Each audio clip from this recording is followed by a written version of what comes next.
At this time tomorrow, runners will be gearing up for the Kansas City Marathon. Today, they'll be hitting the Health and Fitness Expo at the Crown Center Exhibit Hall. Sloan Heller is there with a preview and talking to some of the gurus of fitness. Hey, Sloan. Good morning, Curtis. Yeah, good morning, everybody. It is going to be a big day tomorrow, but today is kind of the gear up day. Everybody's going to be able to come here, pick up their packets, and then even if you're just supporting a friend or a family member who's running, you could still come by. There's food, there's all kinds of gear, and then there are folks like Al Morrow, who is here to join us, and he has this really cool company.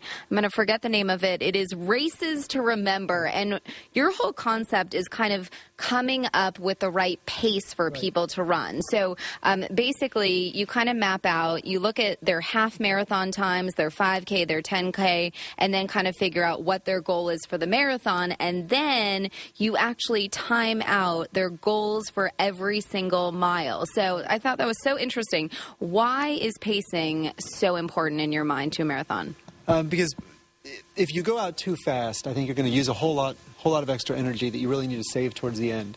And so with the pacing strategy that we have at the Kansas City Marathon and we make on pace bands for any other race, it helps people start out slow, sort of speed up, and as they get more comfortable and get warmed up, they pick up the pace, and then we give them a cushion to sort of fade at the end, because most people probably can't finish off the last 4 miles as fast as they did the middle miles. Yeah, and it's so interesting because it seems like so many people out of the gate, they run their fastest. And on this pacer, you have the first mile is 10 minutes. That's the slowest of all of the miles.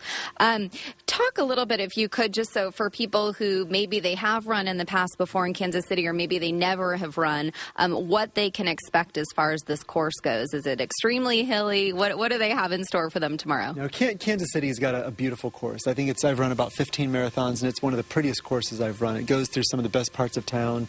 It heads up Ward Parkway, heads down the Brookside Trolley Trail, heads down the Paseo, which is a gorgeous part of the course. It's got a few hills, but they're really not that bad.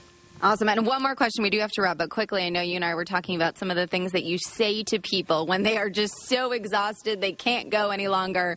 What are some of the funny things that you tell people to keep them going so that they reach their goal? Towards the last couple of miles of the race, when people are really starting to fade, you have to pull out just about anything you can to keep them running. Even if it's an insult. You ask them if their kids are still going to love them if they don't hit their goal time, and sometimes that perks some people back up.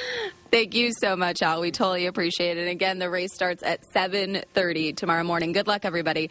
We're live at the Hyatt. Sloan Heller, NBC Action News Today. Sloan, thank you. 6:09 right now, Saturday morning. We will bring you live coverage of the Kansas City Marathon starting at 7:25 a.m. We will have everything from live reports along the route to the history of the race and profiles of some of the runners. It is all on your NBC Action News station from 7:25 to 10:30 Saturday morning.